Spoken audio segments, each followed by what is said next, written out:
హరే కృష్ణ. హరే కృష్ణ అందరికీ. ఈరోజు 18 రోజులలో భగవద్గీత అవగాహనము అనేటువంటి ఈ కార్యక్రమానికి మీ అందరికీ కూడా ఇస్కాన్ శ్రీ శ్రీ రాధా గోవింద ఆలయము మంగళూరు కర్ణాటక తరపున స్వాగతం తెలియచేస్తూ ఉన్నాము. హరే కృష్ణ. ఓం అజ్ఞానతిమిరాంధస్య జ్ఞానాంజనశలాకయా చక్షుర్మిలితం యేన తస్మై శ్రీగురవే నమః.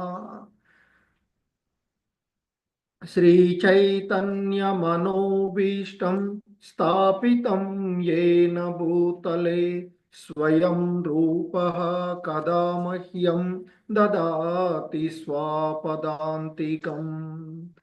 వందేహం శ్రీగురు శ్రీయుతపదకమలం శ్రీగురూన్ వైష్ణవాంశ శ్రీరూపం సాగ్రజాతం సహగణ రఘునాథాన్వితం తం సజీవం సాద్వైతం సావధూతం పరిజన సహితం కృష్ణ చైతన్య దేవం శ్రీ రాధా కృష్ణ పాదాన్ సహగణ లలితా శ్రీ విశాఖాన్వితాంశ. నమో ఓం విష్ణుపాదాయ కృష్ణ ప్రేష్టాయ భూతలే శ్రీమతే భక్తి వేదాంత స్వామినితి నామినే. నమస్తే సారస్వతే దేవే గౌరవాణి ప్రచారిణే నిర్విశేష శూన్యవాది పాశ్చాత్య దేశతారిణి. హే కృష్ణ కరుణా సింధో దీనబంధో జగత్పతే గోపేశ గోపికా కాంత రాధా కాంత నమోస్తుతే. తప్త కాంచన గౌరాంగీ రాధే వృందావనేశ్వరి వృషభానుసుతే దేవి ప్రణమామి హరి ప్రియే. వాంఛాకల్పతరుభ్యశ్చ కృపా సింధుభ్య ఏవ చ పతితానాం పావనేభ్యో వైష్ణవేభ్యో నమో నమః. జయ శ్రీ కృష్ణ చైతన్య ప్రభు నిత్యానంద శ్రీ అద్వైత గదాధర శ్రీవాసాది గౌర భక్త బృంద. హరే కృష్ణ కృష్ణ కృష్ణ హరే హరే హరే రామ రామ రామ హరే హరే. హరే కృష్ణ కృష్ణ కృష్ణ హరే హరే హరే రామ రామ రామ హరే హరే. హరే కృష్ణ. సో 18 రోజులలో భగవద్గీత అవగాహనము అనేటువంటి కార్యక్రమానికి రెండవ రోజు మీకు ఇస్కాన్ శ్రీ శ్రీ రాధా గోవింద ఆలయము మంగళూరు కర్ణాటక తరపున స్వాగతం తెలియచేస్తూ ఉన్నాము.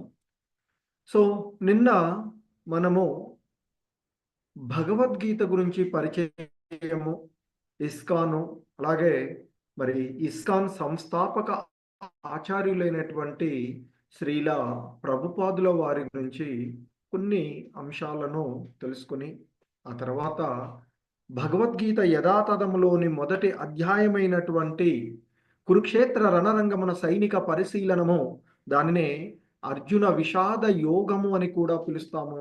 ఆ అధ్యాయాన్ని మనము నిన్న అవగాహనం చేసుకోవడానికి ప్రయత్నం చేసినటువంటిది.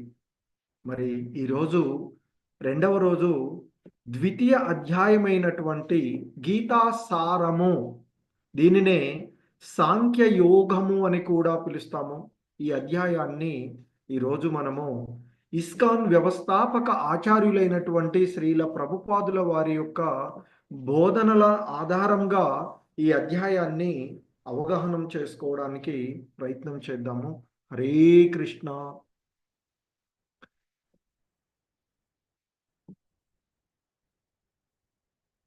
సో ఒకసారి నిన్న మనం చూసినటువంటి మొదటి అధ్యాయమైనటువంటి కురుక్షేత్ర రణరంగమున సైనిక పరిశీలన అనేటువంటి ఆ అధ్యాయం, అలాగే భగవద్గీత ప్రారంభం కూడా మరి ఆ ధృతరాష్ట్రుడు సంజయుల యొక్క ఆ, సంవాదం ద్వారా ప్రారంభమవుతుంది. ఆ క్రమంలో మొదటగా ధృతరాష్ట్రుడు అడుగుతాడు సంజయుడితో, ఓ సంజయ, నా కుమారులు పాండుకుమారులు కురుక్షేత్ర రణరంగంలో యుద్ధం చేయగోరిన వారై సమావేశమైన పిదప ఏమి చేసిరి అనేటువంటిది ధృతరాష్ట్రుడి యొక్క విచారణ.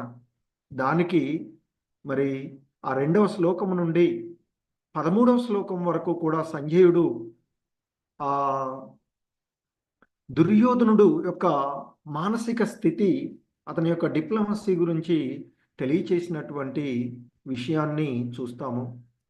ఇంకా సంజయుడు మరి మొదట నా కుమారులు ఏం చేస్తూ ఉన్నారు, అలాగే పాండవ కుమారులు కూడా ఏం చేస్తున్నారు అంటే యుద్ధ సన్నద్ధులైనటువంటి నా కుమారులు పాండు కుమారులు ఏం చేస్తున్నారు అనగా, మొదటగా దుర్యోధనుడు గురించి, దుర్యోధనుడు అక్కడ సైనిక పరిశీలన గురించి ద్రోణాచార్యుడితో వివరించినటువంటిది విషయాలు చెప్పడము. ఆ తర్వాత మరి పాండవుల వైపు నుండి యుద్ధ సన్నాహాలుగా ఉన్నటువంటి సమయంలో వారికి విజయ అవకాశాలుగా ఉన్నటువంటి ఆ అంశాలను 14 నుండి 20 శ్లోకాలలో తెలియచేసినటువంటిది. ఇక మరి ఆ తర్వాత అర్జునుడు తన రథసారథిగా ఉన్నటువంటి దేవాది దేవుడైనటువంటి శ్రీకృష్ణ భగవానుల వారిని అడుగుతాడు, ఓ కృష్ణ, నా రథాన్ని ఇరు సేనల నడుమ నిలిపినట్లయితే నేను మరి ఎవరెవరితో యుద్ధం చేయవలసి ఉన్నదో చూస్తాను అని అంటాడు. అప్పుడు ఆ మరి తెల్లని అంటే ఇక్కడ గుర్రాలతో ఉన్నటువంటి గొప్ప రథాన్ని, దివ్యమైనటువంటి ఆ రథాన్ని ఇరు సేనల నడుముకు నడుపుతూ అక్కడ ముఖ్యంగా ద్రోణుడు భీష్ముడు ఉన్నటువంటి వారి ఎదురుగా నిలిపి, చూడు అర్జున, మీ కురువంశీయులను అంటూ అనడము. ఆ తర్వాత అక్కడ ఉన్నటువంటి వారందరినీ చూసిన తర్వాత అర్జునుడు మోహానికి గురి అయ్యి, వీళ్ళందరినీ నేనేదో చంపుతున్నాను అనేటువంటి భావనతో, అంటే ఈ దేహాత్మ భావన, ఈ దేహం ద్వారా ఉత్పన్నమైనటువంటి విషయాల యొక్క భావనలో మునిగిపోయినటువంటి అర్జునుడు శోకతప్త హృదయంతో నేను యుద్ధం చెయ్యను అంటూ ఒక 4 కారణాలను మనకి మొదటి అధ్యాయంలో చెప్పబడినవి. అర్జునుడు యుద్ధం చేయనడానికి చెప్పినటువంటివి, ఒకటి కరుణ, రెండవది భోగవాంఛలు, మూడవది పాపభీతి, అలాగే మరి కులక్షయం అవుతుంది, వంశనాశనం అవుతుంది అంటూ చెప్పినటువంటి అంశాలు. ఇక అలాగే ఈరోజు శ్లోకంలో ఉన్నట్టు దాంట్లో అధ్యాయంలోని ఒక శ్లోకంలో కూడా మరి ఈ యుద్ధంలో మేము గెలుస్తామా వారు గెలుస్తామో తెలియదు, అటువంటి అనిశ్చయమైనటువంటి స్థితిలో మరి నేను ఎలా యుద్ధం చేయాలి అనేటువంటిది మొత్తం 5 కారణాలు చెప్తాడు. అందులో ఒకటి కర్ణతో కూడినటువంటి వాడై భోగవాంఛల గురించి, తర్వాత పాపభీతి, వంశ నాశనము అనేటువంటి, అలాగే అనిశ్చయమైనటువంటి స్థితి. ఈ 5 కారణాలు చెప్పి నేను యుద్ధం చెయ్యనయ్యా అంటూ రథంలో కూర్చుండిపోయినటువంటి ఆ అర్జునుడికి మరి శ్రీకృష్ణ భగవానుల వారు బోధిస్తూ ఉన్నటువంటి బోధనలు ఈరోజు ఈ అధ్యాయంలో ప్రారంభమవుతూ ఉన్నటువంటిది. మరి ఈ కలియుగంలో మనమంతా కూడా ఈ కపట కలియుగంలో, కలహాల యుగంలో మరి మనం కూడా దుఃఖితులమై ఉన్నటువంటి పరిస్థితి. మరి అర్జునుడు ఏ విధంగా ఈ దుఃఖ పరిస్థితుల నుండి బయటపడాస్తున్నాడో శ్రీకృష్ణ భగవానుల వారు మరి భగవద్గీతను అవగాహన చేసుకోవడం ద్వారా మనం కూడా మన జీవన విధానంలో మరి ఈ భవబంధనాల నుండి బయటపడేటువంటి స్థితికి చేరుకోవాలని ఆశిస్తూ మరి ఈరోజు 2వ అధ్యాయమైనటువంటి గీతా సారంగా చెప్పబడేటువంటి ఈ అధ్యాయం. సో ఈ అధ్యాయంలోని మరి అధ్యాయం ఈ విధంగా 2వ అధ్యాయంలో సంజయుడు ఇంకా కొనసాగిస్తూ ఉంటాడు ఆ ధృతరాష్ట్రుడితో. ఎందుకంటే నిన్నటి అధ్యాయంలో చివరి శ్లోకంలో ఆయన చెప్తారు, ఓ ధృతరాష్ట్ర రాజా, ఆ విధంగా రణరంగంలో అర్జునుడు ధనుర్బాణాలను పక్కన పడవేసి దుఃఖం చేత మనసు ఉద్విగ్నం కాగా రథంలో కూర్చుండిపోయాడు అంటూ చెప్పడం ద్వారా నిన్నటి అధ్యాయాన్ని ముగించుకున్నాం. మరి ఇంకా కంటిన్యూ చేస్తూ సంజయుడు అంటూ ఉన్నాడు ధృతరాష్ట్రుడితో, సంజయ ఉవాచ తం తథా కృపయావిష్టం అశ్రుపూర్ణాకులేక్షణం విషీదంతమిదం వాక్యం ఉవాచ మధుసూదన. సో మరి ఆ సంజయుడు ఇంకా చెప్తున్నాడు ధృతరాష్ట్రుడితో అంటూ ఉన్నాడట, శోకతప్త హృదయంతో కంటి నిండా నీరు నిండి ఉన్న అర్జునుని చూసినటువంటి ఆ మధుసూదనుడు అంటే దేవాది దేవుడైన శ్రీకృష్ణుడు ఈ విధంగా అంటూ ఉన్నాడయ్యా అంటూ మరి సంజయుడు ఇంకా కొనసాగిస్తూ ఉన్నాడు.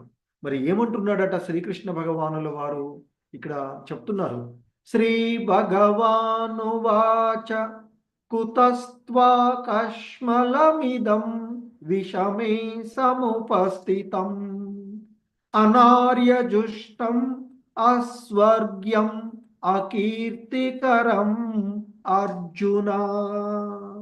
సో మరి ఇక్కడ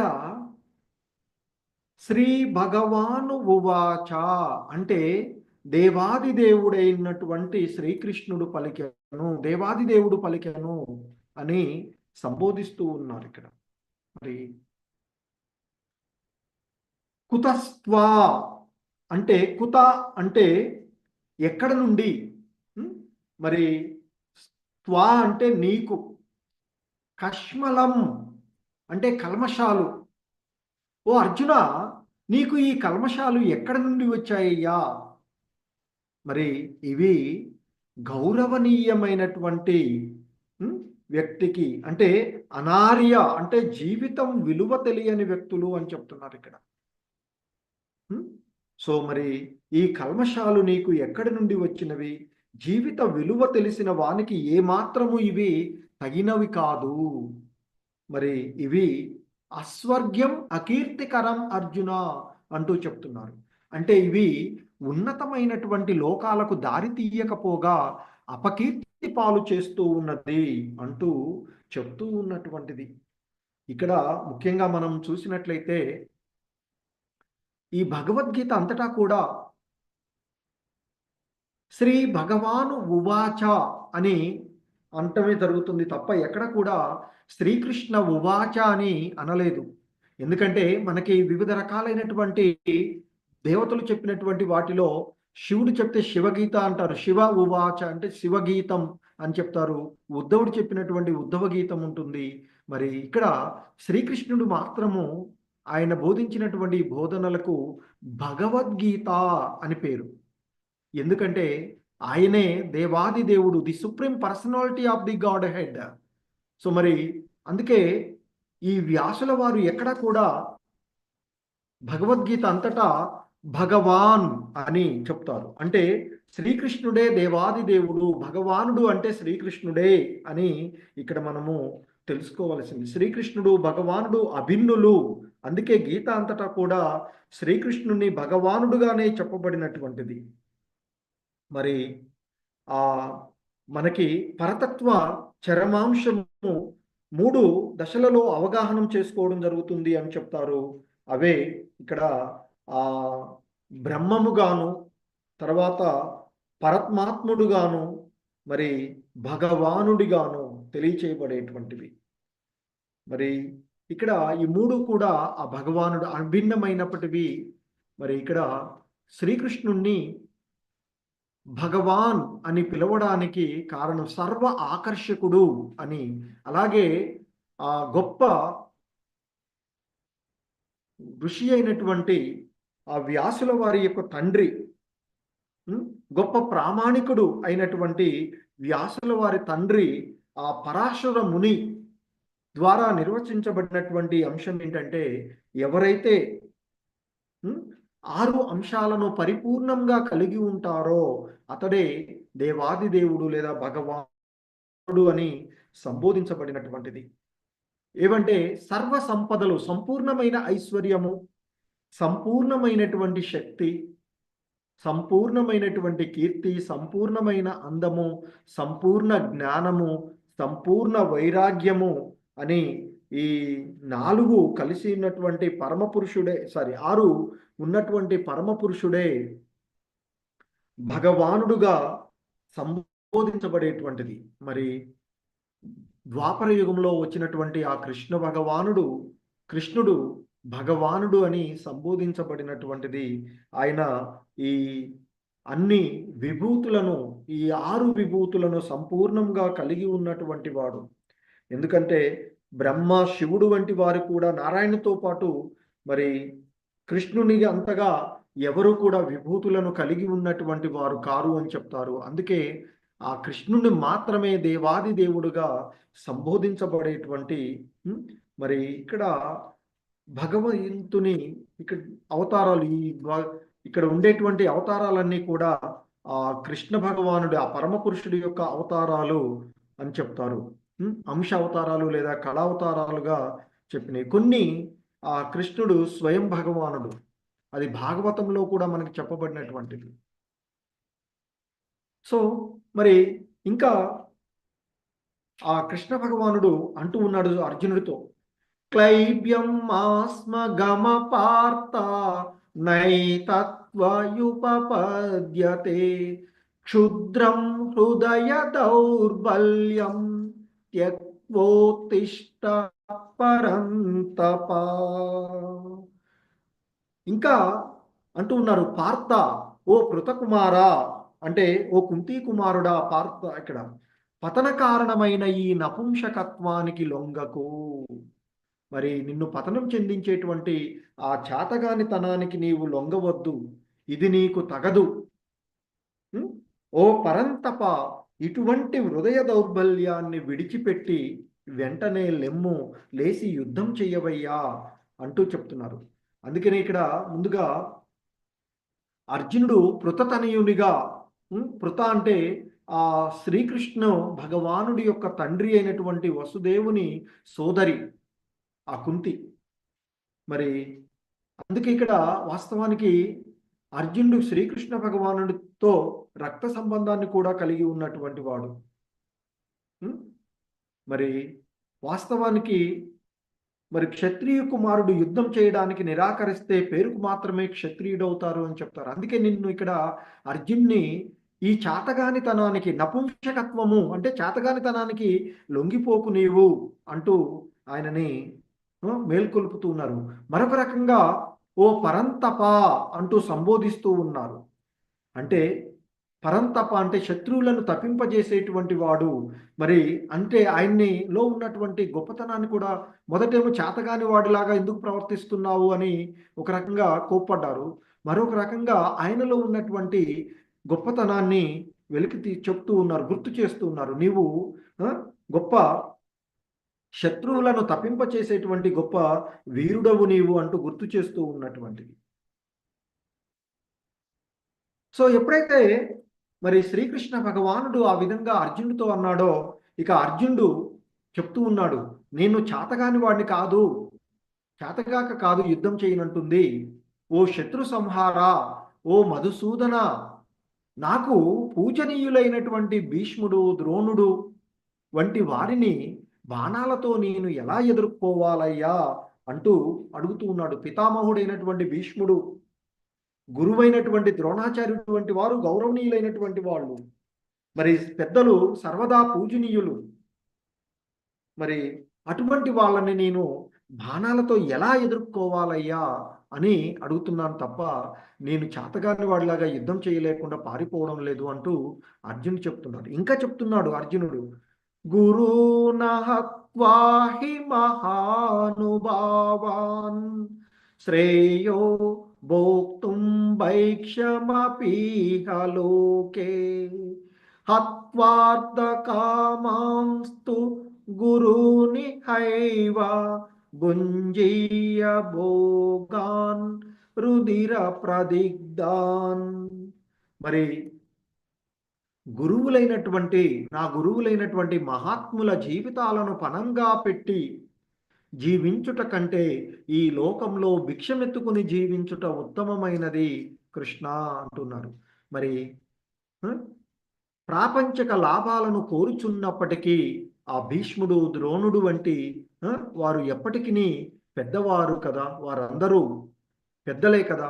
మరి అటువంటి వారిని వధించినట్లయితే మేము అనుభవించేటువంటి ఆ సమస్తము రక్త పంకిలమవుతుందయ్యా అంటూ అర్జునుడు చెప్తూ ఉన్నాడు. అంటే చేతకాని వాళ్ళలాగా నేను యుద్ధం చేయకుండా ఆగట్లేదు, కానీ గౌరవించవలసినటువంటి గురువులను నేను ఎలా, మా పితామహుడు, మా గురువు గారు వంటి వారిని నేను ఎలా బాణాలతో ఎదుర్కోవాలయ్యా అంటూ ఆలోచిస్తున్నానే తప్ప చేతగాని వాడిని కాదు అంటూ చెప్తున్నటువంటిది ఆ అర్జునుడు ఇక్కడ. సో చెప్పి మరి ఇంకా ఆయనకున్నటువంటి అనిశ్చయమైనటువంటి వారిని జయించడము లేదా వారి చేత జయించబడము అనే వాటిలో ఏది ఉత్తమమో కూడా మాకు తెలియదు. మరి ఈ యుద్ధంలో మేము గెలవాలా, వాళ్ళు గెలుస్తారో తెలియదు. మరి ఒకవేళ మేము ఆ ధృతరాష్ట్రుని యొక్క పుత్రులను వధించితే వారంతా మా బంధువులే కదా, అన్నదమ్ములు. మరి అటువంటి ఆ ధృతరాష్ట్రుని పుత్రులను మేము వధిస్తే మరి ఇక మేము జీవించి ఉండడం కూడా వ్యర్థమే కదా. అయినా వారిప్పుడు మా బంధువులందరూ, మా శ్రేయోభిలాషులందరూ, మా పితామహుడు, మా గురువులు, మా బంధువులు, మా తాతలు ముత్తాతలు, తర్వాత పుత్రులు, మనుమళ్ళు, మామలు, మేనమామలు వంటి వారందరూ మరి యుద్ధరంగంలో నా ఎదుట నిలిచి ఉన్నారు కదయ్యా అంటూ అర్జునుడు అడుగుతూ ఉన్నటువంటిది. సో అని ఇంకా అంటున్నాడు ఆయన, కార్పణ్య దోషోపహత స్వభావః పృచ్ఛామి త్వాం ధర్మ సమ్మూఢచేతాః యచ్ఛ్రేయస్యానిశ్చితం బ్రూహి తన్మే శిష్యస్తేహం షాదిమాం త్వాం ప్రపన్నం. ఓ కృష్ణ, లోభము మమకారము అనే దోషము కారణంగా, ఆ లోభము మమకారం అనే ఆ దోషము కారణంగా నేనిప్పుడు నా కర్తవ్య విషయంలో, నా ధర్మ విషయంలో, నువ్వు అన్నావే మరి క్షత్రియుడు యుద్ధం చేయవాలని, మరి నా యొక్క కర్తవ్య విషయంలో నేను మోహం చెంది శాంతిని కోల్పోయాను. మరి ఈ సమయంలో నాకు ఏది ఉత్తమమో నిశ్చయంగా తెలుపమని నిన్ను నేను అడుగుతూ ఉన్నాను. నేనిప్పుడు నీకు శిష్యుడను మరియు శరణాగతుడను, దయచేసి నాకు ఉపదేశము కావించు అంటూ అర్జునుడు శ్రీకృష్ణ భగవానుణ్ణి వేడుకోవడం జరిగింది. మరి ఇక్కడ ఈ లౌకికమైనటువంటి కలతలలో ఉన్నటువంటి వ్యక్తి అర్జునుడు నా వాళ్ళు, నా బంధువులు అనేటువంటి ఆ లోభం, మమకారం కారణంగానే, ఆ మమకారము అనే దోషం కారణంగా ఆయన తన యొక్క ధర్మ విషయంలో మోహం చెంది శాంతిని కోల్పోయాను అంటూ చెప్తున్నాడు. కానీ ఆయన చేసినటువంటి ఒక గొప్ప పని, ఆ భగవంతుడికి శరణుజొచ్చాడు. మరి వాస్తవానికి కృష్ణార్జునులు ఇద్దరు మంచి స్నేహితులు, అలాగే భావభావమర్దులు. వరుసగా చెప్పాము, పృతకుమారుడు. మరి అటువంటి భావభావమర్దులు, మంచి స్నేహితులుగా ఉండేటువంటి వారిద్దరూ మధ్య దాదాపుగా సమవయస్కులు. కానీ ఇక్కడ మరి అర్జునుడు ఆయన కృష్ణ భగవానుణ్ణి గురువుగా స్వీకరించి, ఈ సమయంలో నాకు ఏది మంచిదో దానిని తెలుపమని నేను నిన్ను అడుగుతూ ఉన్నాను అంటూ అడుగుతున్నాడు. అడగడమే కాదు, ఇంకా మరి ఆయన అంటాడు, నా ఇంద్రియాలను శోషింపజేస్తున్నటువంటి ఈ దుఃఖమును తొలగించేటువంటి మార్గమే నాకు కనబడడం లేదు. దేవతల స్వర్గాధిపత్యం లాగా సంపన్నవంతమైన శత్రురహితమైన రాజ్యమును దరిత్రిపై సాధించినప్పటికీ దానిని నేను, అంటే నాకు కలిగిన ఈ దుఃఖాన్ని తొలగించుకోలేకపోతూ ఉన్నాను అంటూ అర్జునుడు ఆ కృష్ణ భగవానుల వారితో వేడుకోవడం జరుగుతూ ఉంటుంది. మరి ఇక్కడ శరణాగతి అంటే నేర్చుకోవాలి అనే కుతూహలం. మరి అర్జునుడు ఇక్కడ తాను మోహానికి చెంది తన విషయంలో సరైనటువంటి అవగాహన లేకుండా ఉన్నాడు. కనుకనే ఆ భగవంతుడు చెప్పినటువంటి విషయాలను నేర్చుకోవాలనేటువంటి కుతూహలంతో ఉన్నటువంటి వాడు అర్జునుడు. అలాగే బలహీనతలను అంగీకరించేటువంటి అనుకువగా ఉండాలి అని చెప్తారు. మనలో ఉన్నటువంటి బలహీనతలను అంగీకరించినప్పుడే మనం శరణాగతి పొందగలుగుతామని చెప్తారు. మరి జీవితంలో సవాళ్లు ఎదురైనప్పుడు ఒక ప్రామాణికమైనటువంటి గురువును కోరుకోవాలి అని చెప్తారు. అర్జునుడు చేసింది కూడా ఇప్పుడు అదే. మరి శరణాగతికి అవసరమైనటువంటి నిబంధనలు, విఫలాలను బలహీనతలను అంగీకరించేటువంటి ధైర్యము, నమ్రత ఉండాలి అని చెప్తారు. మరి ఆ బలహీనతలను, విఫలాలను అంగీకరించే ధైర్యము, నమ్రత లేనిది మానవుడు ఎవడు ఈ జీవితంలో సఫలం కాలేరు అని చెప్తారు. మరి సఫలానికి తండ్రులు ఎక్కువ, కానీ విఫలము అనాథ అని చెప్తూ ఉంటున్నారు. సో ఇక మరలా సంజీవుడు చెప్తున్నాడు, కృష్ణ భగవంతు ఆ విధంగా అన్నాడు అని చెప్పి ఇంకా చెప్తున్నాడు. సంజయ ఉవాచ ఏవముక్త్వా హృషీకేశం గుడాకేశ పరం తప నయోత్స్య ఇతి గోవింద ముక్త్వా తూష్ణిం బభూవః. సో సంజీవుడు అంటున్నాడు, శత్రువులను తప్పింపచేసే పరంతప అంటే శత్రువులను తప్పింపచేసేటువంటి అర్జునుడు ఆ విధంగా పలికి తర్వాత శ్రీకృష్ణుడితో, ఓ గోవింద నేను యుద్ధం చెయ్యను అని చెప్పి మౌనంగా రథంలో కూర్చుండిపోయాడు అంటూ చెప్తున్నాడు. ఎందుకంటే ఇక్కడ సంజయుడు కూడా అర్జునుడి పరంతప అని సంబోధించాడు. ఎందుకంటే ఒక యుద్ధం చేయనంటున్నాడు కదా అర్జునుడు.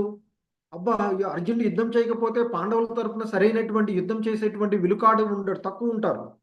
కాబట్టి కొంతవరకు నా కొడుకులు గెలుచుకునేటువంటి అవకాశం ఉంది అని ఆ ధృతరాష్ట్రదేవైనా ఆలోచిస్తూ ఉండొచ్చు. అందుకే మరి ఇక్కడ అర్జునుడు సాధారణమైనటువంటి వాడు కాదు, శత్రువులను తప్పింపచేసేటువంటి వాడు. తాత్కాలికంగా మోహానికి గురి అయ్యి ఆ విధంగా యుద్ధం చేయనంటున్నాడే తప్ప మరి అతడు సహజమైనటువంటి నీచం మేటి విలుకాడు అంటూ గుర్తు చేస్తున్నాడు. ఇంకా ఆ విధంగా ఎప్పుడైతే అర్జునుడు రథంలో మౌనంగా కూర్చుండాడో ఇంకా చెప్తున్నాడు సంజయుడు ధృతరాష్ట్రుడితో, తుమువాచ వృషీకేశ ప్రహసన్నివ భారత సేనయోరుభయోర్మధ్యే విషీదంతమిదం వచః. సో మరి ఆ సంజయుడు ధృతరాష్ట్రుడితో, ఓ భరతవంశీయుడా, ఎవరిని? ధృతరాష్ట్రుడిని సంబోధిస్తూ ఉన్నాడు. సంజయుడు ఈ విషయాలన్నీ కూడా ధృతరాష్ట్రుడితో చెప్తూ ఉన్నాడు కదా. అందుకే సంజయుడు అంటున్నాడు ధృతరాష్ట్రుడితో, ఓ భరతవంశీయుడా. ఆ సమయంలో, ఏ సమయంలో? అర్జునుడు యుద్ధం చెయ్యను అంటూ రథంలో కూర్చుండిపోయినటువంటి పరిస్థితులలో రెండు సేనల మధ్య విషాద వశుడై ఉన్న అర్జునుడితో శ్రీకృష్ణుడు నవ్వుతూ ఇట్లు పలికాడు. సో మరి జగద్గురు, ఉత్తమమైన గురువు లక్షణాలు. ఎందుకంటే మరి అర్జునుడు ఆ విధంగా చెప్పితే చాలా చాలా చెప్పాడు కదా. చెప్పినందుకు ఎక్కడ కూడా మరి గురువుగా ఉన్నటువంటి జగద్గురు, కృష్ణం వందే జగద్గురు అంటాం. మరి ఒక ఉత్తమమైనటువంటి గురువుగా ఆ దేవాది దేవుడైనటువంటి కృష్ణుడు అర్జునుడు అంత మాట్లాడినా నవ్వుకుంటూ, చిరునవ్వు నవ్వుతూ ఈ విధంగా అన్నాడట. ఏమంటున్నాడు భగవంతుడు? ఏమంటున్నాడు చెప్తున్నాడు సంజయుడు. శ్రీ భగవాను వాచ.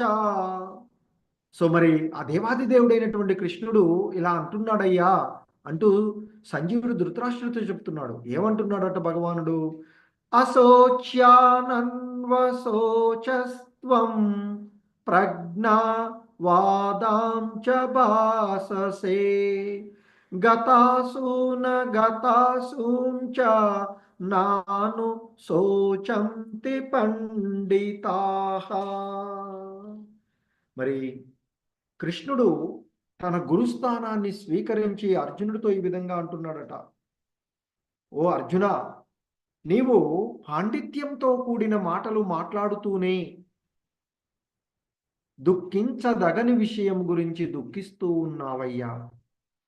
వివేకవంతుడు జీవించి ఉన్న వారి గూర్చి గాని మరణించిన వారి గూర్చి గాని దుఃఖించరు వివేకవంతులు అంటూ చెప్తున్నటువంటిది.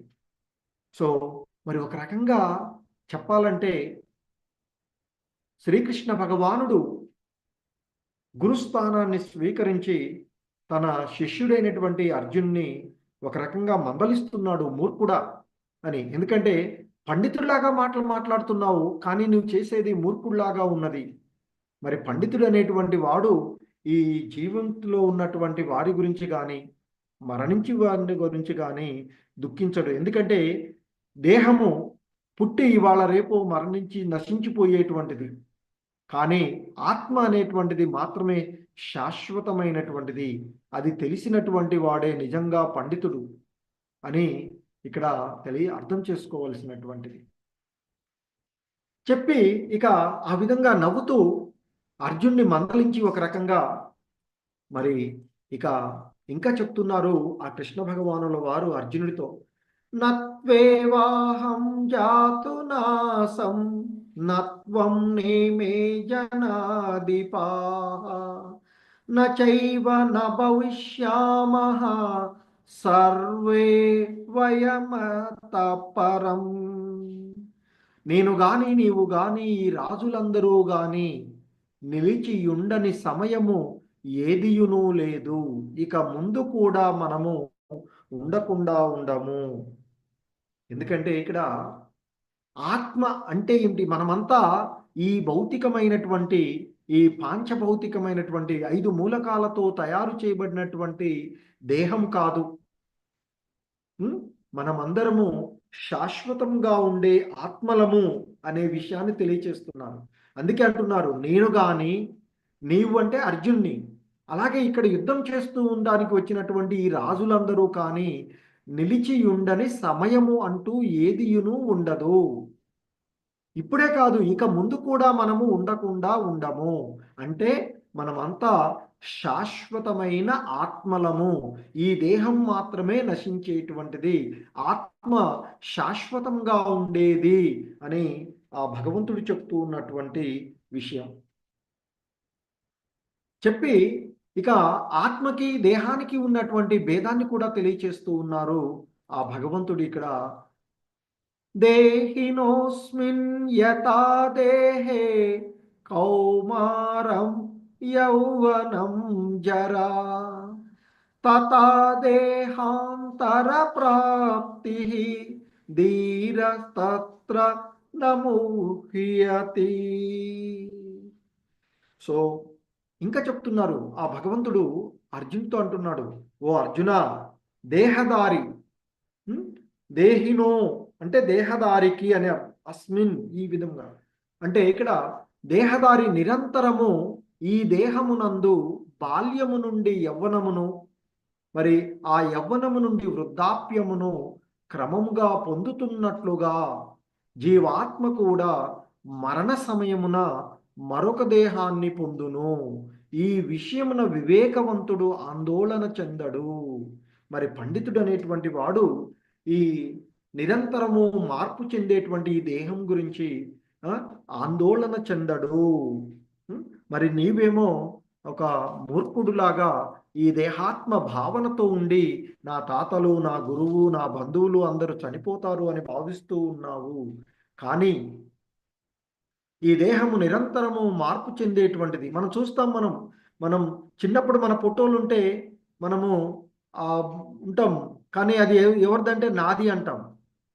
తర్వాత స్కూల్ ఏజ్లో ఉండే ఫోటోలు ఉంటే కూడా చూస్తే మరి ఇప్పుడున్న మనం వేరు, పూర్వంలో మనకున్నటువంటి ఆ దేహం వేరు. సో కనుక ఈ దేహము నిరంతరము మార్పు చెందుతూ ఉంటుంది. అలాగే వృద్ధాప్యాన్ని పొందుతుంది, క్రమంగా క్షీణించి నశించిపోతుంది. కానీ ఆత్మ, మనం ఏ విధంగా అయితే వస్త్రాలను నిరంతరము మార్చుకుంటూ ఉంటామో, అదేవిధంగా ఈ దేహం క్షీణించిపోయినప్పుడు ఆత్మ వేరొక దేహాన్ని చేరుతుంది తప్ప అది ఎప్పటికీ ఆ, నశించిపోనటువంటిది, శాశ్వతమైనది ఆత్మ అంటూ చెప్తున్నారు. మనం సాధారణంగా ఈ విధంగా ఉన్నామని చెప్తారు. స్థూల శరీరము, ఈ పాంచభౌతికమైనటువంటి ఆ, శరీరము, ఇది మరణంతో వేరవుతుంది. ఎందుకంటే మనం చూస్తాం, ఎవడైనా మరణిస్తే పలాని వాడు అప్పటిదాకా పేరున్నటువంటి ఆ ఎల్లయ్యో, పుల్లయ్యో, రామారావు, ఆ, కృష్ణయ్యో ఎవడో పోయాడు అని చెప్తాం. మరి వాస్తవానికి ఆ దేహం ఇప్పటిదాకా తిరిగినటువంటి దేహం అక్కడే ఉండి ఉంటుంది. యాడికి పోయిండు? పోయింది ఎవరు? అది ఆలోచించడం లేదు మనం. మరి ఈ స్థూల శరీరము మరణంతో ఏర్పడుతుంది. మరణం జరిగినప్పుడు ఈ దేహం ఇక్కడ ఉండిపోతుంది. అదే ఈ భూమిలో మట్టిలో కలిసిపోయేటువంటిది. తిరిగి మళ్ళీ మట్టిలోనే కలుస్తుంది. కానీ సూక్ష్మ శరీరం ఉంటుంది. అది ముక్తి, ఎప్పుడైతే జీవుడు బద్ధ జీవుడు ముక్త జీవుడు అవుతాడో అప్పుడు ఆ సూక్ష్మ శరీరం కూడా ఏర్పడుతుంది. అంటే మనకి స్థూల శరీరం అనేటువంటిది భూమి, జలము, వాయువు, అగ్ని మరియు ఆకాశాల చేత ఏర్పడింది అని చెప్తారు. అలాగే ఈ సూక్ష్మ శరీరము మనసు, అహంకారము, ఇంద్రియాల చేత ఏర్పడింది అని చెప్తారు. ఇక ఆత్మ సచ్చిత్ ఆనందమైనటువంటి శాశ్వతమైనది ఆత్మ అని చెప్తారు. సో మరణం తర్వాత సూక్ష్మ శరీరము, ఆత్మ తరువాత ఆత్మ తరువాతి స్థూల శరీరంలోనికి ప్రవేశిస్తుంది. వేరొక శరీరం అంటే మనం ఏ విధంగా అయితే వస్త్రాలను నిరంతరము మార్చుకుంటామో అదే విధంగా. మరి వాస్తవానికి ఈ పాంచభౌతికమైనటువంటి 5 మూలకాలతో భూమి, జలము, అగ్ని, వాయువు, ఆకాశము అనేటువంటి వీటితో ఏర్పడినటువంటి ఈ దేహమే మనమంటూ, మరి ఈ భౌతికమైనటువంటి ఒక యంత్రం లాంటిది ఈ దేహం. మరి ఆ యంత్రంలో ఆత్మ ఉన్నప్పుడు మాత్రమే, ఒక కారులో ఒక యంత్రంలో మరి ఆ యంత్రాన్ని సరిచేసేటువంటి ఇంధనం కానీ లేదా డ్రైవర్ కానీ ఉన్నప్పుడు మాత్రమే ఇది నడుస్తుంది. అలాగే ఆత్మ ఉన్నంత వరకే ఈ 5 మూలకాలతో ఏ విధంగా అయితే ఒక పక్షి పంజరంలో ఉంచబడుతుందో అదేవిధంగా ఈ ఆత్మ కూడా ఈ 5 మూలకాలతో తయారైనటువంటి భూమి, జలము, అగ్ని, వాయువు, ఆకాశము అనేటువంటి 5 మూలకాలతో ఏర్పడిన దేహంలో ఉంటుంది. కానీ మనం ఏం చేస్తున్నామంటే ఈ దేహాన్ని, ఈ పంజరాన్ని జాగ్రత్తగా చూసుకుంటున్నాము. పక్షిని, ఆ పంజరంలో ఉన్న పక్షిని అశ్రద్ధ చేస్తున్నాం. అంటే ఆత్మ తత్వాన్ని గురించి మనం తెలుసుకునే ప్రయత్నం చేయడం లేదు అని చెప్తున్నారు. ఇంకా చెప్తున్నారు, మాత్రా స్పర్శాస్తు కౌంతేయ శీతోష్ణ సుఖ దుఃఖదాహ ఆగమాపాయినో నిత్యాః తాం స్థితి క్షశ్వ భారత. ఓ భారత, ఓ కుంతి కుమారుడా, తాత్కాలికములో అయిన సుఖదుఖాలు కలగడము, కాలక్రమములో అవి పోవడము, చలికాలము, ఎండాకాలము వచ్చిపోవడము లాంటివి. ఓ భరతవంశీయుడా, ఇంద్రియ అనుభూతి వలన కలుగు అటువంటి ద్వంద్వాలకు కలత చెందకుండా ఓర్చుకోవడము మనిషి తప్పక నేర్చుకోవాలి అని చెప్తున్నారు. మనకి ఎలాగైతే కాలక్రమంలో చలికాలము, ఎండాకాలము వచ్చిపోతూ ఉంటాయో అలాగే జీవన విధానంలో సుఖదుఖాలు అనేవి కూడా వస్తూ ఉంటాయి, పోతూ ఉంటాయి. కాబట్టి వాటిని ఎలాగైతే కాలక్రమంలో కాలాన్ని మనం, చలి బాగా ఉంది అని చెప్పేసి మనం చేయవలసిన పనులు ఆపేయట్లేదు కదా. ఎండాకాలం ఎండ బాగా ఉంది అని చెప్పేసి వంట రూమ్లోకి వెళ్ళి వంటలు ఆపేయం కదా. సో కనుకనే వాటిని ఓర్చుకోవడం నేర్చుకోవాలి అని చెప్తూ ఉన్నారు. ఇంకా చెప్తున్నారు, పురుష శ్రేష్ఠుడవైన ఓ అర్జున, సుఖదుఖముల చేత కలతనందకుండా ఆ రెండింటి యందు ధీరుడై, అంటే చలించకుండా నిశ్చలంగా నిలుచువాడు నిశ్చయంగా మోక్షానికి అర్హుడవుతాడు అంటూ చెప్తున్నారు. ఇంకా చెప్తున్నారు, అశాశ్వతమైన దానికి స్థిరత్వం లేదు. అంటే ఈ జనించినటువంటి దేహము ఎలాగూ నశించిపోయేటువంటిదే, అశాశ్వతమైనది, అది ఎప్పటికీ స్థిరంగా ఉండదు. మరి ఇక శాశ్వతమైన దానికి అంతం లేదు. శాశ్వతమైన అంటే నిత్యమైనది ఎవరు అంటే ఆత్మ, మార్పు లేనిది అని మరి ఈ రెండింటి యొక్క స్వభావాన్ని, యథార్థాన్ని అధ్యయనం చేసినటువంటి తత్వజ్ఞానులు అంటే సత్యాన్ని దర్శించినటువంటి వారు ఈ విషయాన్ని నిర్ధారించారయ్యా అంటూ చెప్తున్నాను. ఇంకా చెప్తున్నారు ఆయన, శరీరం అంతటా వ్యాపించి ఉన్న ఆత్మ నాశనం లేనిదని నీవు తెలుసుకో అర్జున. అట్టి అవినాశి అయిన ఆత్మను నశింపచేయుటకు ఎవడును సమర్థుడు కాడు. ఎందుకంటే అర్జునుడు మరి వారి తాతలను, గురువులను, బంధువులను అందరిని ఎవరినో చంపుతున్నాను అని అనుకుంటున్నాడు. కానీ మరి ఆ శరీరం అంతటా వ్యాపించి ఉన్నటువంటి ఆత్మ నాశనం లేదని తెలుసుకో అర్జున అని చెప్పి, మరి అలా నాశనం లేనటువంటి ఆత్మను ఎవడయ్యా నశింపచేసేటువంటిది అని చెప్తూ ఉన్నటువంటిది. మరి ఇక్కడ మనకి ఈ ఆత్మ జ్ఞానాన్ని కలగజేస్తూ ఆత్మ యొక్క పరిమాణాన్ని కూడా చెప్తారు. మన యొక్క వెంట్రుక కొన భాగాన్ని తీసుకొని అందులో ఒక భాగాన్ని తీసుకొని తిరిగి 100 భాగాలుగా చేస్తే మరి ఆ ప్రతి భాగము ఆత్మ పరిమాణాన్ని అవుతుంది అని చెప్తూ ఉంటుంటారు. అంటే వెంట్రుక కొనలో 10,000 వంతు పరిమాణం కలిగినటువంటి అసంఖ్యాకమైన ఆధ్యాత్మిక అణువుల చేత ఆత్మ ఉన్నది అని చెప్తారు. ఇంకా చెప్తున్నారు ఆయన, మరి నాశనం చేయలేని ఆత్మ, అపరిమితమైనటువంటి ఆ ఆత్మను మరియు శాశ్వతమైన జీవాత్మ యొక్క భౌతిక శరీరము మరి ఎలాగైతే పంజరం ఉన్నటువంటిది, సో ఈ భౌతికమైనటువంటి శరీరము తప్పక నశించేటువంటిదే. కాబట్టి ఓ భరతవంశీయుడా, ఓ అర్జున, నీవు యుద్ధం చెయ్యవయ్యా అంటూ చెప్తూ ఉన్నారు. ఇంకా ఆయనతో అంటూ ఉన్నటువంటి అంశం, ఆత్మను ఇతరులు చంపును అనుకునేవాడు, అలాగే ఆత్మ ఇతరుల చేత చంపును అనుకునేవాడు, ఇద్దరు కూడా అజ్ఞానులే. ఎందుకంటే ఆత్మ ఎప్పటికీ ఎవరి చేత చంపబడదు, ఎవరిని చంపదు. అందుకే చెప్తున్నారు ఇక్కడ, నిజానికి ఆత్మ ఎవరిని చంపదు, ఎవరిని చేతను చంపబడదు అనేటువంటి సో మరి ఎటువంటి మారణాయుధాల చేత కూడా అది ఇది కాదు అని చెప్తున్నారు. సో ఇంకా మనకి చెప్తూ ఉన్నటువంటి అంశాల్లో మరి ఆత్మ గురించి ఇంకా చెప్తున్నారు, ఆత్మ జ్ఞానాన్ని బోధిస్తున్నారు.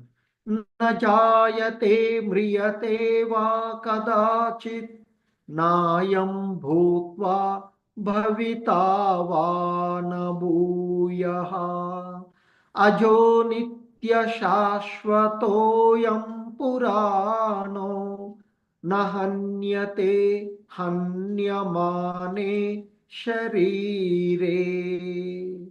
ఆత్మ ఎన్నడూ జననం కానీ మరణం కానీ లేదు ఆత్మకు అంటూ చెప్తూ ఉన్నాడు. అంటే ఆత్మకు ఎన్నడూ జన్మ కానీ మృత్యువు కానీ లేదు, అది జన్మింపలేదు, జన్మింపదు, జన్మింపబోదు.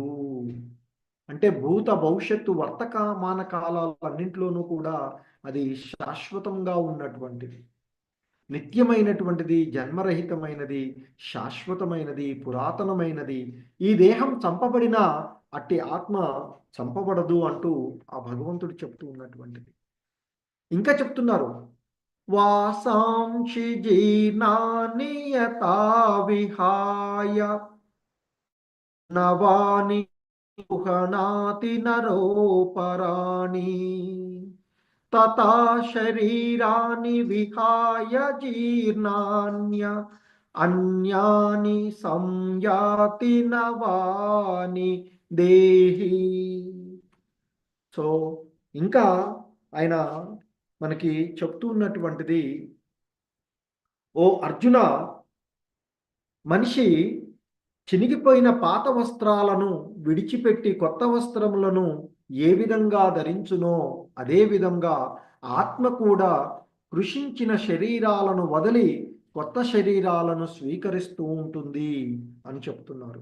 అంటే వ్యక్తిగత ఆ ఆత్మ దేహం మార్చడం అనేది ఇక్కడ అంగీకరించబడినటువంటి యథార్థము. సో మరి ఆ ఆత్మ ఈ సృష్టిలో 84 లక్షల జీవజాతులు ఉన్నవి అని చెప్తారు. వారు చేసిన కర్మ సిద్ధాంతాల కర్మల ప్రకారంగా వివిధ రకాలైనటువంటి దేహాలను పొందడం జరుగుతూ ఉంటుంది. ఇంకా చెప్తున్నారు ఆయన, నైనం చిందంతి శస్త్రాని నైనం దాహతి పావక నైనం క్లేదయంత్యాపో నశోషయతి మారుతః. సో ఇంకా చెప్తున్నారు ఆయన, ఓ అర్జున, ఆత్మ ఎట్టి ఆయుధముల చేతను ముక్కలుగా ఖండింపబడదు, అగ్నిచే దహింపబడదు, అగ్ని చేత కాల్చబడదు, నీటి చేత తడుపబడదు, వాయువుచే ఎండిపోదు ఆత్మ.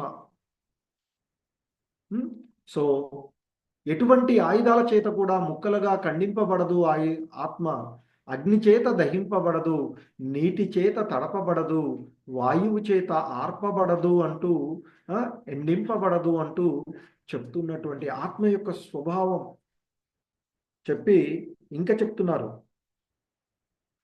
ఓ అర్జున, జీవాత్మ ఛేదించుటకు వీలు లేనిది, నీటిలో కరిగించుటకు వీలు లేనిది, దానిని దహించుట గాని ఎండించుట గాని శక్యము కాదు. అది నిత్యమైనది, సర్వవ్యాపకము, మార్పురహితము, అచలమును సనాతనము అయి ఉన్నది అంటూ ఆ వ్యక్తిగత ఆత్మ యొక్క స్వభావాన్ని ఇక్కడ మనకి తెలియచేస్తూ ఉన్నారు. ఇంకా చెప్తున్నారు, ఓ మహాబాహువులు కలవాడా అర్జున, కానీ ఒకవేళ నీవు ఆత్మ పదే పదే జనన మరణాలకు లోనవుతుంది అని అనుకున్నా సరే ఇలా శోకించడానికి తగదు నీకు అంటూ చెప్తూ ఉన్నటువంటిది. ఎందుకంటే ఒకవేళ మరి మరణించినటువంటి వాడు మళ్ళీ పుడతాడు. ఒకవేళ నువ్వు అనుకున్నట్లుగా జనన మరణాలకు లోనవుతుంది అనుకున్నా ఎలాగూ పుట్టినటువంటిది మరణించవలసినటువంటిదే. కాబట్టి మరి అనివార్యంగా జరిగే దాని గురించి నీవెందుకయ్యా బాధపడుతూ ఉన్నావు అంటూ చెప్తున్నారు. జాతస్య హి ధ్రువో మృత్యుః ధ్రువం జన్మ మృతస్య చ తస్మాద్ అపరిహ్యార్య హరయార్తే నత్వం శోషితుమర్హసి. సో ఇంకా ఆయన చెప్తూ ఉన్నారు, ఓ అర్జున, పుట్టిన వానికి మరణం తప్పదు, మరణించిన వానికి మరలా పుట్టుక తప్పదు. కాబట్టి అనివార్యమైన దాని గురించి నీవు విచారించవలసిన శోకించరాదు అంటూ చెప్తూ ఉన్నటువంటిది. తస్మాత్ అపరిహార్యార్తే నత్వం శోషితుమర్హసి అంటూ చెప్తున్నారు. తగదు, అర్హసి నా అర్హసి నా త్వం. త్వం అంటే ఇక్కడ నీవు, శోషితం అంటే దుఃఖించడం తగినది కాదు అర్జున అంటూ చెప్తూ ఉన్నటువంటిది. సో ఇంకా చెప్తున్నాడు, ఓ భరతవంశీయుడా, సృష్టించబడిన ప్రాణులన్నీ పుట్టుకకు ముందు అవ్యక్తములు, జీవిత కాలంలో వ్యక్తములు, మరలా మరణించిన పిదప అవ్యక్తములు కావున శోకించుట ఎందులకు. మరి పుట్టుకకు ముందు అది జీవుడు ఎక్కడున్నాడో తెలియదు కదా, మరి అంటే అవ్యక్తంగా ఉండేటువంటిది. పుట్టిన తర్వాత మనకి వ్యక్తం అవుతూ ఉంది, తర్వాత మరలా మరణించినప్పుడు అవ్యక్తం అవుతుంది. కాబట్టి ఆ విధంగా జరిగేటువంటి జనన మరణాల గురించి నీవెందుకయ్యా ఆలోచిస్తూ ఉన్నావు అంటూ చెప్తూ ఉన్నారు.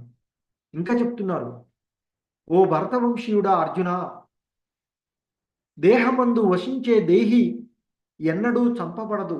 ఈ దేహమందు ఉండేటువంటి దేహి అంటే ఆత్మ ఎన్నడూను కూడా చంపబడదు. కావున ఏ జీవుని గురించి నీవు దుఃఖించవలసిన అవసరం లేదు. ఎందుకంటే ఆయన అర్జునుడు తన తాత, తన గురువుల గురించి ఆలోచిస్తూ ఉన్నాడు కదా. మరి మార్పురహితమైనటువంటి ఆత్మ గురించి ఉపదేశించేటువంటి ఈ అధ్యాయాన్ని భగవంతుడు చెప్తూ శాశ్వతమైనటువంటి ఆత్మ నానా రకాలుగా మరి వర్ణిస్తూ అది నిత్యమైనదని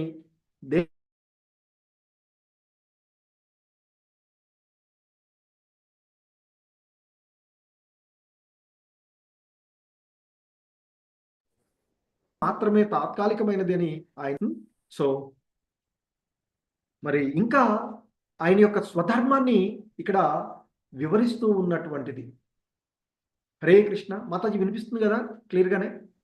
వినిపిస్తుంది ప్రభుజీ. ఇందాక కొంచెం స్టక్ అయింది కానీ మళ్ళీ వినిపిస్తుంది. ఎవరో ఫోన్ చేస్తారు. హరే కృష్ణ. హరే కృష్ణ.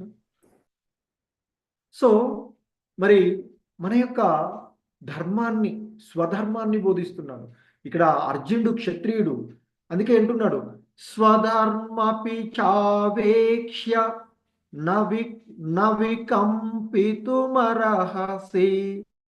ధర్మ్యాది యుద్ధా శ్రేయోన్యత్ క్షత్రియస్య న విద్యతే. క్షత్రియునిగా స్వధర్మమును అనుసరించి ధర్మం కొరకై యుద్ధం చేయుట కన్నా శ్రేయోదాయకమైనది వేరొక్కటి లేదని నీవు తెలుసుకోవాలి అర్జున అంటూ చెప్తున్నారు. కావున సంశయించవలసిన అవసరమే లేదు. ఎందుకంటే పాపము, వంశ కులనాశనం అవుతుంది, అలాంటి పదాలు వాడాడు కదా అర్జునుడు. అందుకే ఈ విధంగా చెప్తూ ఉన్నారు అర్జునుడికి.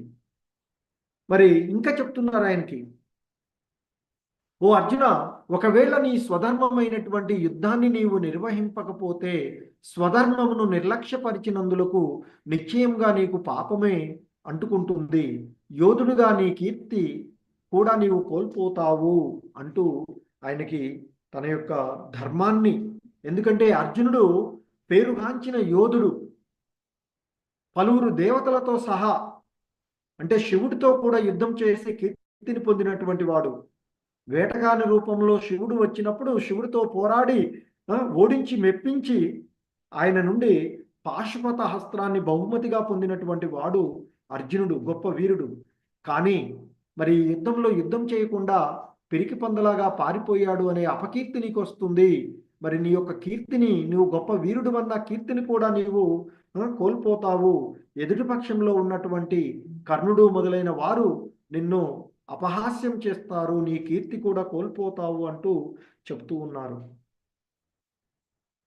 ఇంకా చెప్తున్నారు ఆయన, జనులు నీ అపకీర్తిని ఎల్లప్పుడూ చెప్పుకుంటారు.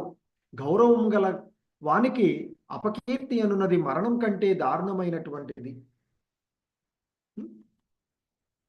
మరి నీ పేరు ప్రతిష్టల ఎడ గొప్ప గౌరవం కలిగి ఉన్న సేనా నాయకులు భయం చేతనే యుద్ధరంగము నుండి నీవు పారిపోయావు అనుకుంటారు.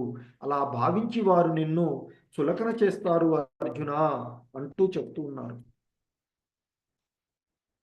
సో చెప్పి ఇంకా అంటూ ఉన్నారు, ఓ కుంతి కుమారా, ధర్మయుద్ధంలో మరణిస్తే స్వర్గాన్ని పొందుతావు, శత్రువులను జయిస్తే రాజ్యభోగాలను అనుభవిస్తావు. అందువల్ల కృతనిశ్చయంతో లేచి యుద్ధం చెయ్యవయ్యా అంటూ చెప్తున్నారు. ఎందుకంటే ఇక్కడ మరి శత్రువులు నిన్ను పలు క్రూరమైనటువంటి మాటలతో వర్ణించి నీ సామర్థ్యాన్ని నిందిస్తారు. కాబట్టి మరి ఇక్కడ దానికంటే నీవు యుద్ధం చేసి ధర్మయుద్ధంలో మరణిస్తే ఒకవేళ స్వర్గాన్ని పొందుతావు. ఒకవేళ ఈ యుద్ధంలో నీవు గెలిస్తే రాజ్యం వస్తుంది, తద్వారా రాజ్యభోగాలు అనుభవిస్తావు. రెండు నీకు మంచివే కనుక కృతనిశ్చయంతో లేచి యుద్ధం చెయ్యవయ్యా అర్జున అంటూ చెప్తూ ఉన్నటువంటిది. సుఖ దుఃఖే సమే కృత్వా లాభాలాభౌ జయా జయౌ తతో యుద్ధాయ యుజ్యస్వ నైవం పాపమవాప్స్యసి. సో ఇంకా చెప్తున్నారు ఆయన, ఓ అర్జున, సుఖదుఖములను గాని లాభ నష్టాలను గురించి గాని జయాపజయములను లెక్కింపక యుద్ధం కొరకే నీవు యుద్ధం చెయ్యి. అట్లు చేయడం నీకెప్పుడు పాపము కలుగదు. ఎందుకంటే యుద్ధంలో మరి పాపం అంటుకుంటుంది, దుర్మార్గులను చంపితే మాకు పాపమే వస్తుంది కదా అంటూ అడిగాడు. అలాగే మరి మేము గెలుస్తామా, వాళ్ళు గెలుస్తామా, మరి మాకు సుఖమా, లాభమా, నష్టమా, జయమా, అజయమా అనేటువంటి సందేహాలు ఉన్నాయి. ఇవన్నీ నీకు అవసరం లేదు. నీ ధర్మం, క్షత్రియుడిగా నీవు యుద్ధం చెయ్యాలి, యుద్ధం చెయ్యి అని యుద్ధాన్ని ప్రోత్సహిస్తూ ఉన్నారు అర్జున్ని. సో అని ఇక చెప్తున్నారు, ఓ అర్జున, ఇప్పటి వరకు ఈ జ్ఞానాన్ని నీకు సాంఖ్యయోగం ద్వారా వివరించాను. ఇప్పుడు ఫలాపేక్ష లేని కర్మ రూపంలో వివరిస్తాను, విను ఓ పార్థ, ఇట్టి జ్ఞానంతో నీవు పనిచేస్తే కర్మబంధనాల నుండి ముక్తుడవుతావు అంటూ చెప్తూ ఉన్నటువంటిది. నేహాభిక్రమనాశోస్తి ప్రత్యవాయో న విద్యతే స్వల్పమప్యస్య ధర్మస్య త్రాయతే మహతో భయాత్. ఓ అర్జున, ఈ ప్రయత్నమునందు నష్టము గాని హాని గాని లేదు. ఈ మార్గమును కొద్దిగా ఆచరించిన దారుణమైన భయము నుండి మనిషిని రక్షిస్తుంది అంటూ చెప్తూ ఉన్నారు. అంటే ఈ బుద్ధి యోగము లేదా భక్తి యోగము అనేటువంటిది ఎటువంటి నష్టానికి గురి, ఎందుకంటే ఈ భౌతికమైనటువంటిదే మనం కోల్పోయేటువంటివి, కానీ ఆధ్యాత్మికమైనటువంటి విషయము మనకి ఎప్పటికీ మనతోనే ఉండేటువంటిది అని చెప్తుంటారు. మరి కృష్ణ భక్తి భావనలో కర్మ అంటే ఇంద్రియ భోగ వాంఛ లేకుండా కృష్ణుని లాభం కొరకే పనిచేయడమే మహోన్నతమైన దివ్య కార్యము అని చెప్తారు.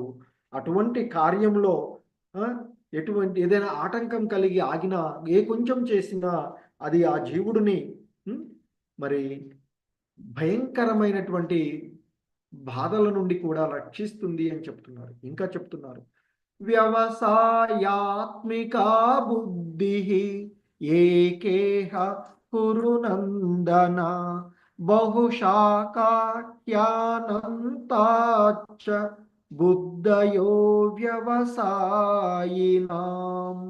ఓ కురువంశస్థుడా, ఈ మార్గమున ఉన్నవారి బుద్ధి స్థిరంగా ఉంటుంది. వారి లక్ష్యము ఒక్కటే, కానీ స్థిరంగా లేని వారి బుద్ధి పరిపరి విధాలుగా ఉంటుంది అంటూ, అంటే స్థిరమైనటువంటి మనసు కలిగినటువంటి వారికి, స్థిరత్వం లేనటువంటి వారి గురించి చెప్తూ ఉన్నారు. మరి ఆ కృష్ణ భక్తి భావన ద్వారా మనిషి మహోన్నతమైనటువంటి జీవన పూర్ణత్వాన్ని చేరుకుంటాడు అని, మరి వారు దృఢమైనటువంటి విశ్వాసమే ఆ వ్యవసాయాత్మిక బుద్ధి అని పిలువబడుతుంది అని చెప్తారు. మరి ఆ విధంగా ఉన్నటువంటి వాడు స్థిరంగా ఉంటాడు. అలా భక్తి యోగంలో నిమగ్నం కాని వాడి చంచలమైనటువంటి స్వభావంతో ఉంటారు అని చెప్తారు. మరి ఇంకా చెప్తూ ఉన్నారు ఆయన, అల్పజ్ఞులు అంటే అల్పజ్ఞానవంతులు స్వర్గలోక ప్రాప్తి, ఉత్తమ జన్మము, అధికారము ఉన్నటువంటి వాటి కొరకు మరి నానా రకాలైనటువంటి వివిధములైన కామ్యకర్మలను ఉపదేశించే ఆ వేదముల యందలి మృదు మధురమైన వాక్కుల చేత ఆకర్షింపబడతారు. ఇంద్రియ తృప్తిని మరియు సంపన్నమైన జీవితాన్ని కోరుకోవడం చేత అట్టివారు దానికి మించినది వేరొక్కటి లేదు అని భావిస్తూ ఉంటారు. ఎందుకంటే వేదాలలోని కర్మకాండలలో మనకి వివరించబడినటువంటివి, మరి వాటి ద్వారా ఉండేటువంటి వారు వాటికే ఆకర్షితులై ఉంటారు. మరి వేరొకటి లేదు అని వాళ్ళు భావిస్తూ ఉంటారు అని చెప్తున్నారు.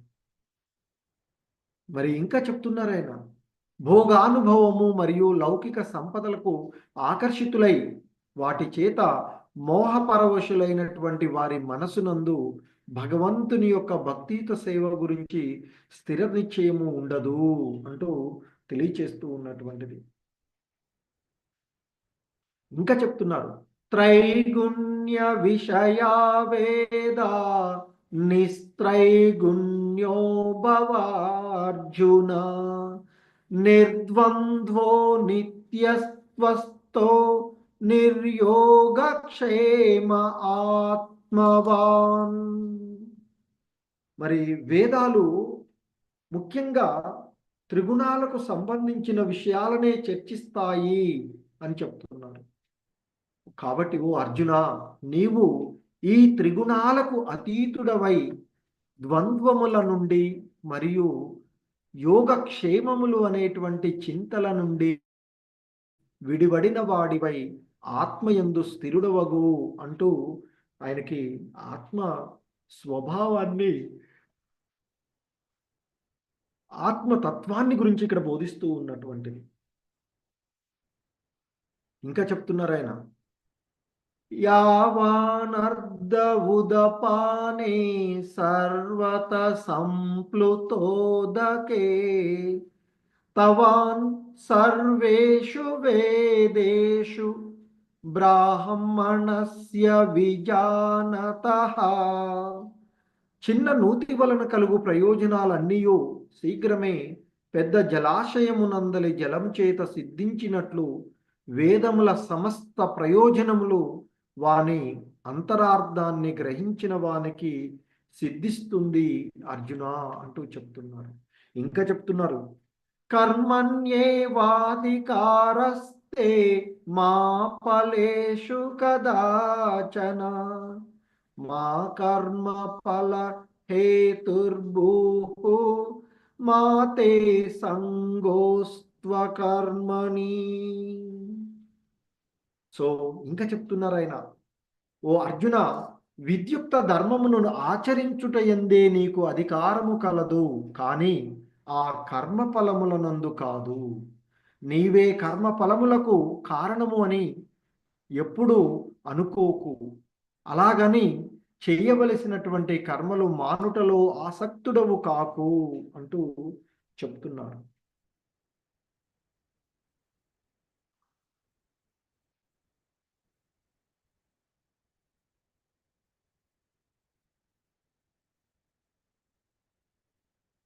సో ఇంకా మరి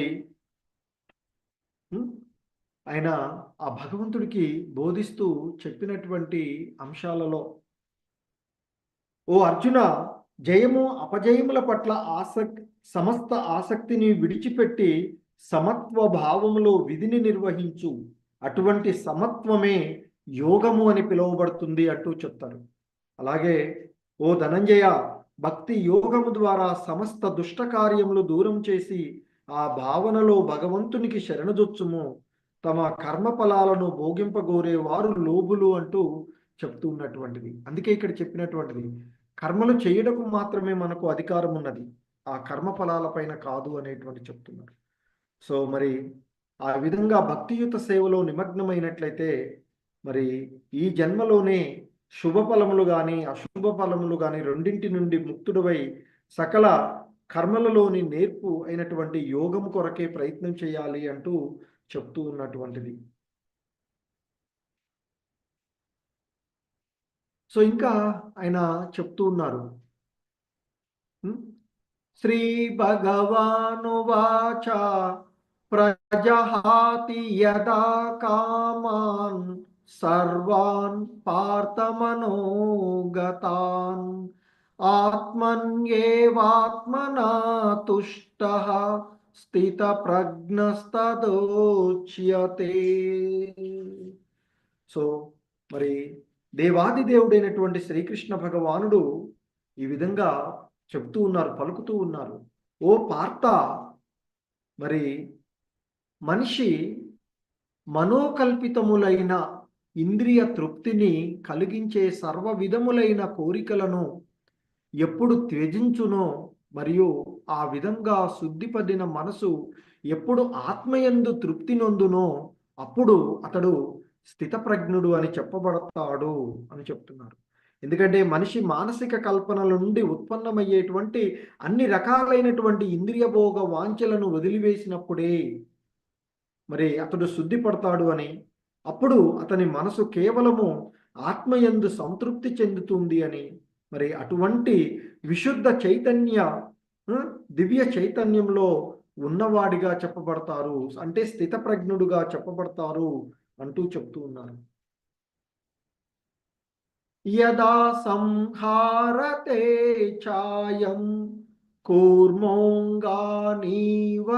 సర్వశః ఇంద్రియాణీంద్రియార్థేభ్యః తస్య ప్రజ్ఞా ప్రతిష్ఠితాః. సో ఇంకా చెప్తూ ఉన్నటువంటివి, ఓ అర్జున, తాబేలు తన అవయవాలను చిప్పలోనికి ఎలా ముడుచుకుంటుందో అలా మరి సర్వ విధాల విషయ సుఖాల నుండి ఇంద్రియాలను మళ్లించిన వాడు స్థితప్రజ్ఞుడు అనబడతాడు అర్జున అంటూ చెప్తూ ఉన్నారు. ఉం?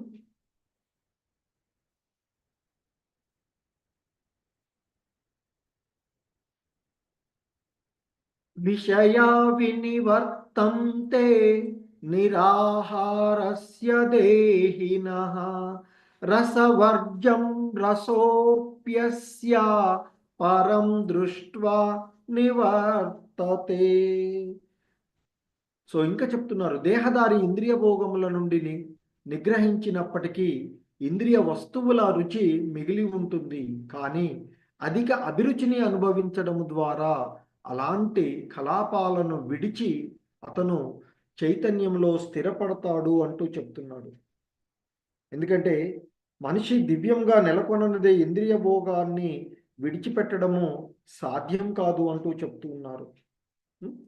మరి ఎందుకంటే మనకి ఏదైనా ఒక గొప్పది దొరికితే చిన్నదాన్ని వదిలేస్తాం. మరి ఇక్కడ ఈ ఇంద్రియ భోగ వాంఛ కంటే దివ్యమైనటువంటి ఆనందము భగవంతుని యొక్క సేవలో, భక్తియుత సేవలో ఉంటుంది. దానిని తెలుసుకున్నప్పుడు ఈ విషయాలన్నింటినీ వదిలివేస్తారు అంటూ చెప్తున్నారు. సో ఇంకా చెప్తున్నారు ఆయన, ఓ అర్జున, ఇంద్రియములు ఎంతటి బలవంతములు అంటే, ఎంతటి దృఢమైనవి అంటే, వానిని నిగ్రహించడానికి యత్నించే యుక్తాయుక్త జ్ఞానము గల పండితుడి యొక్క మనసును కూడా అవి బలవంతంగా హరించి వేస్తాయి అంటూ చెప్తూ ఉన్నారు. ఎందుకంటే ఇంద్రియాలను జయించడానికి ప్రయత్నించేటువంటి పండితులైనటువంటి ఋషులు, తత్వవేత్తలు, జ్ఞానులు ఎంతో మంది ఉన్నారు. మరి వారు ఎన్ని ప్రయత్నాలు చేసినా ఈ కల్లోలితమైనటువంటి మనసు కారణంగా మహానుభావులైనటువంటి వారే, మహాగనులైనటువంటి వారే ఒక్కొక్కప్పుడు ఈ ఇంద్రియ భోగ వాంఛకు బలవుతూ ఉంటారు అని చెప్తారు. మరి మనకి తెలిసినటువంటి ఎగ్జాంపుల్ మహర్షి, పరిపూర్ణ యోగిగా చెప్పబడేటువంటి విశ్వామిత్రుడు మరి తీవ్రమైనటువంటి తపో యోగ సాధనల ద్వారా ఇంద్రియ నిగ్రహానికి యత్నిస్తున్నప్పటికీ మేనక చేత ఆ మైథున భోగానికి ఆకర్షితుడైనటువంటి విషయాన్ని మనం గుర్తు చేసుకోవచ్చు. ఇంకా చెప్తున్నారు ఆయన, తమ ఇంద్రియములను వశమునందు ఉంచుకొని మనసుని నాయందే అంటే ఆ భగవంతుడి యందు ఎల్లప్పుడూ లగ్నం చేయు మనిషి స్థితప్రజ్ఞుడు అవుతాడు అర్జున అంటూ చెప్తున్నారు. ఇంకా చెప్తున్నారు, ధ్యాయతో విషయాన్ పుంసః సంగస్తే సుపజాయతే సంగాత్ సంజాయతే కామః కామాత్ క్రోధోభిజాయతే. ఎప్పుడు ఇంద్రియ విషయాల గురించి ఆలోచించే వాడికి వాటి మీద ఆసక్తి పెరుగుతుంది. ఆసక్తి వల్ల కోరికలు పుడతాయి, కోరికల నుండి కోపం కలుగుతుంది అంటూ చెప్తూ ఉన్నారు.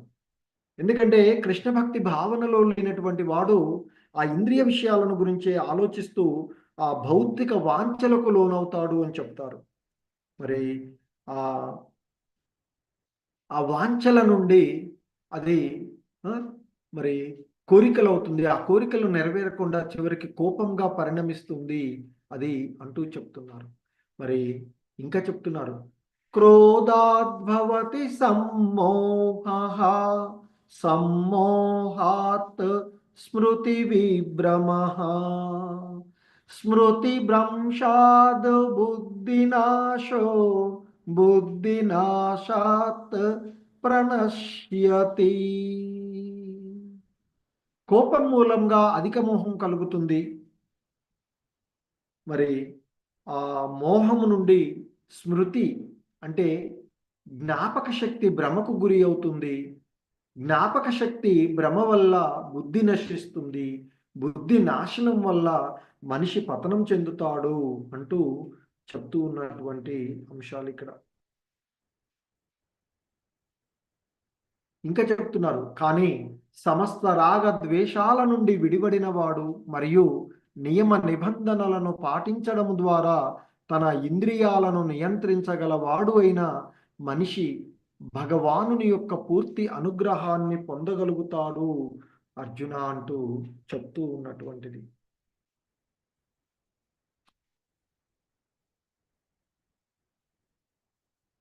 మరి సో ఇంకా చెప్పి ఈ విధంగా ఆ కృష్ణ భక్తి భావనలో సంతుష్టుడైనటువంటి వానికి భౌతిక అస్తిత్వపు అంటే త్రివిధ తాపాలు ఏ మాత్రము కలుగవు అంటూ చెప్తున్నారు.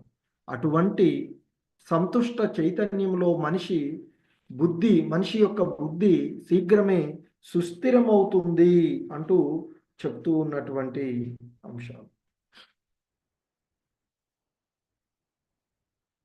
సో ఇంకా చెప్తున్నారు, భగవానుడితో సంబంధం లేని వానికి దివ్యమైనటువంటి బుద్ధి కానీ స్థిరమైనటువంటి మనసు కానీ ఉండవు. అంటే ఆ కృష్ణ భక్తి భావనలో కృష్ణ చైతన్యంలో నిమగ్నమవునటువంటి వాడికి మరి దివ్యమైనటువంటి బుద్ధి కానీ స్థిరమైనటువంటి మనసు కానీ ఉండదు అని చెప్తున్నారు.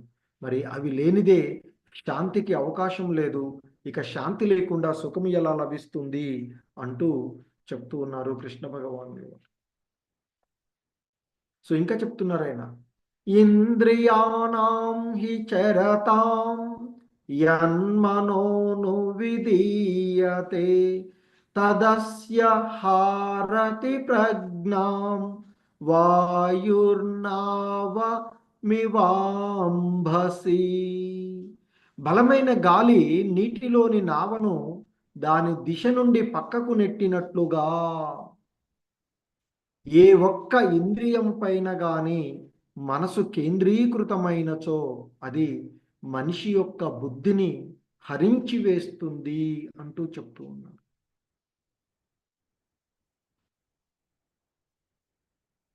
తస్మాద్యస్య మహాబాహో నిగృహీతాని సర్వశః ఇంద్రియాణింద్రియార్థేభ్యః తస్య ప్రజ్ఞా ప్రతిష్ఠిత. కనుక ఓ శక్తివంతమైన బాహువులు కలవాడా మహాబాహో, ఎవ్వని ఇంద్రియాలు, మనకి ఇంద్రియాలు కన్ను, చెవి, చర్మము, ముక్కు, నాలుక, ఇవి ఇంద్రియాలు. ఓ శక్తివంతమైన బాహువులు గలవాడా అర్జున, ఎవ్వని ఇంద్రియాలు వాటి ఇంద్రియార్థముల నుండి పూర్తిగా నిగ్రహించబడి ఉంటాయో అతడే ఆధ్యాత్మిక జ్ఞానంలో స్థిరంగా ఉంటాడు అర్జున అంటూ చెప్తున్నారు. మరి చెప్పి ఇంకా చెప్తున్నారు ఇక్కడ, సర్వజీవులకు ఏది రాత్రి సమయమో అది ఆత్మ నిగ్రహం కలవానికి మేల్కొని ఉండు సమయము. అలాగే సర్వజీవులు మేల్కొని ఉండు సమయము అంతర్ముఖుడైన మునికి రాత్రి సమయము అంటూ చెప్పి ఇంకా చెప్తున్నారు ఇక, ఆపూర్యమానమచల ప్రతిష్టం సముద్రమాప ప్రవిశంతి యద్వత్ తద్వత్ కామాయం ప్రవిశంతి సర్వే సశాంతి మాప్నోతి నకామకామి.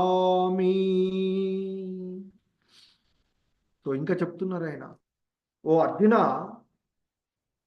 సర్వదా నింపబడుతూ ఉన్నా ఎప్పటికీ నిశ్చలంగా ఉండే సముద్రంలోనికి నదులు ప్రవేశించినట్లుగా కోరికల నిరంతర ప్రవాహంచే కలత చెందని వాడే శాంతిని పొందగలడు.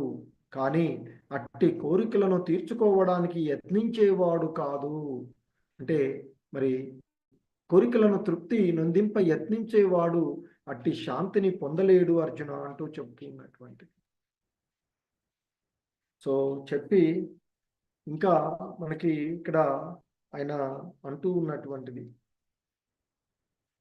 సమస్త ఇంద్రియ భోగ కోరికలను విడిచిపెట్టినవాడు, కోరికల నుండి విడివడి జీవించేవాడు, సమస్త సౌమ్య భావనను త్యజించినవాడు, మమకార రహితుడు అయిన వ్యక్తి మాత్రమే నిజమైన శాంతిని పొందగలడు అర్జున అంటూ చెప్పి ఇక చెప్తున్నారు. ఏషా బ్రాహ్మీ స్థితి పార్థ నైనాం ప్రాప్య విముహ్యతి స్థిత్వా స్యామంతకాలేపి బ్రహ్మ నిర్వాణమృచ్చతి.